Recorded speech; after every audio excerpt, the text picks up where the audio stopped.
We are in front of Stratfor doing 108 sun salutations, wishing Jeremy Hammond a happy birthday.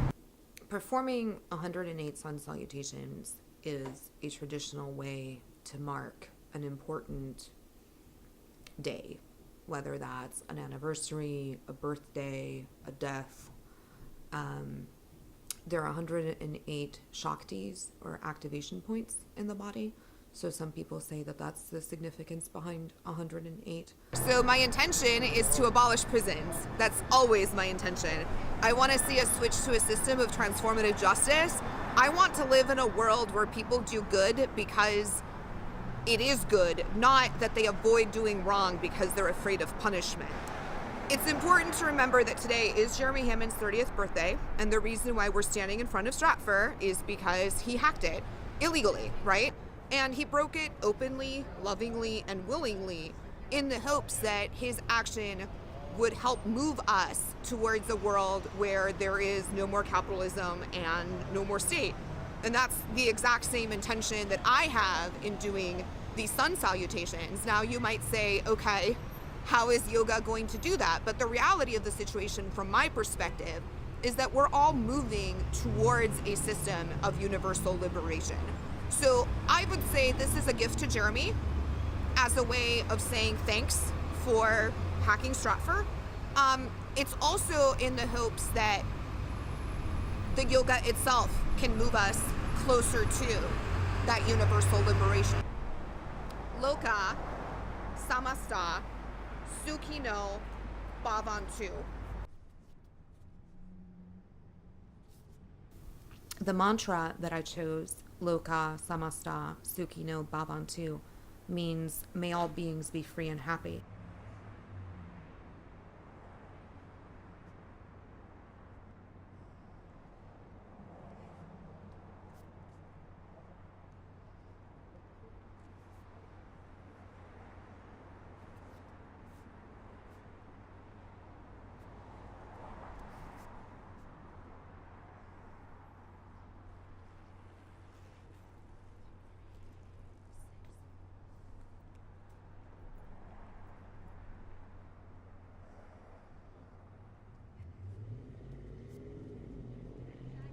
What kind of world does Stratfor want? I think Stratfor wants a world in which the status quo and the 1% continue to give them money to keep the kind of stability that we have now, which is not a peaceful stability. It is a situation in which the corporate conglomerates and their crony governments are benefiting at the expense of tremendous amount of environmental damage and human suffering.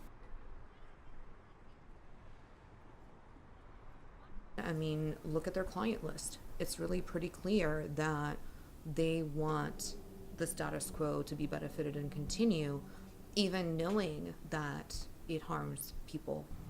You know, there's definitely a sense that these people aren't even willing to admit to what they've done. You know, there's something, I think, more admirable about just saying, yes, we work for Dow Chemical, and Dow Chemical doesn't want to pay to clean up the mess in Bhopal, and we're helping them to make sure that they save money by infiltrating groups that are resisting against trying to get justice.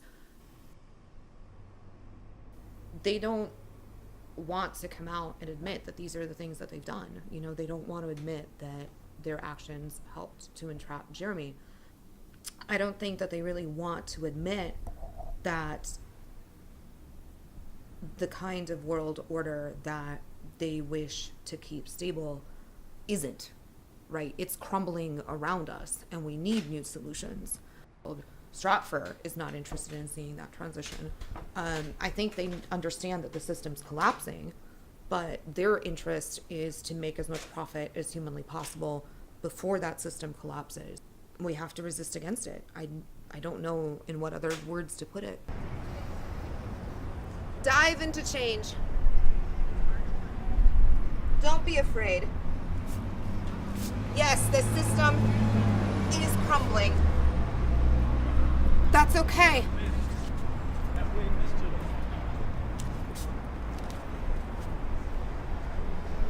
New things will come, and they will be better than the things that we have now. All we have to do is have the courage to let go of the past and dive into the future. Jeremy gave us a heads up that we were being surveilled and infiltrated, not just by government organizations, but also by privatized corporate intelligence agencies. We knew we were being infiltrated. We knew that we were being surveilled, but to have those emails prove it made a huge difference.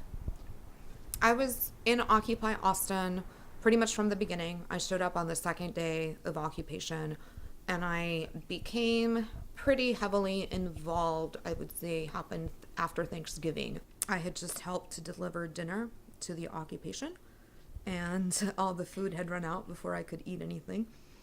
And I was going to go get dinner with a friend, and we got the text message saying that riot cops were there and that we were getting swept off the plaza. We were given an hour to evacuate, and then we left, at the strong insistence of 60 riot cops that basically swept us off the plaza and then chased us around downtown in the rain for a while. I'm not sure when the information that Jeremy gave to Occupy Austin became known.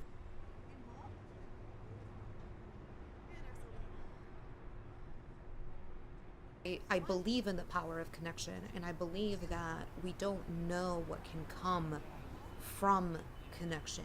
So what I would say is the significance of the January 8th action is, first of all, making sure that Stratford understood that as long as Jeremy Hammond is behind bars, he is not forgotten, and we will continue to shine a light on their organization and to remember his sacrifice.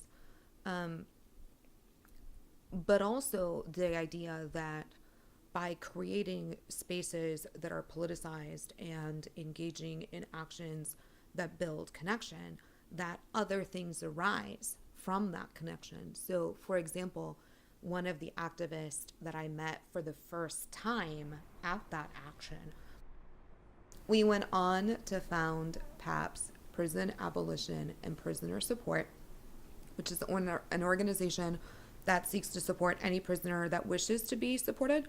So we don't limit on the basis of social prisoners or political prisoners or innocent prisoners, just anyone who wants to be supported in terms of receiving pen pals will be able to be listed on the site. And we're also providing an online mailbox that anyone can use. So if there are people who currently are not writing to prisoners because they don't wish to use their own address or they don't have a physical address, then they can use our service.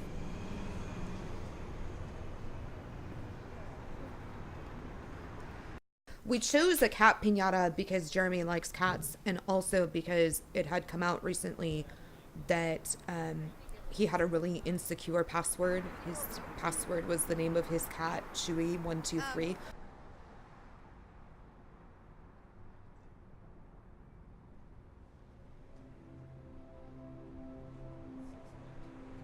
I like piñatas. They're happy. I had a hard time even whacking the stick because by 108 sun salutations, my arms weren't so functional.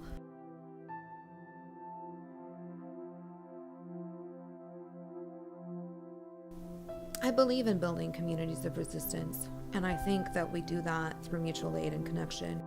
Any act of connection, any act that bridges across the razor wire is really important, whether that's sending a postcard or sending a letter. The United States has more prisoners than any nation in the world. And in Texas, we hold a quarter of the nation's prisoners.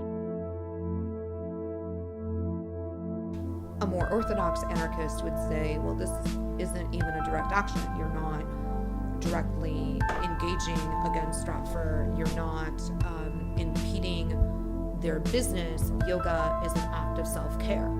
And what I would say to that is that what we need in order for the world to be different is for people to take whatever it is that they're doing and figure out a way to use that towards societal change. The danger of looking at somebody like Jeremy Hammond is to say, well, he's a superstar. You know, he's a hacker, good baseball player from what I hear. I can't do the things that he does. And the lesson I want people to take away is it doesn't matter who you are or what skills you have that you bring to the table. You can do something towards societal change. You can do something that can make the world a better place. All of us can. I'm out here to support people that try to do good for all of us and get in trouble for it, even though it's not fair. I would say it's important to me because what he did helped all of us as activists, and so I feel like we all owe him a debt of gratitude.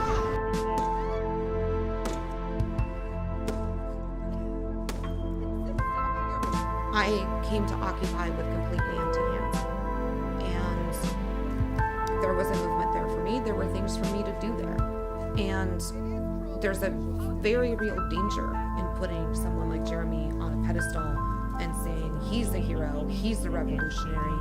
I can't do the things that he does, therefore I can just stay home and watch TV and do nothing.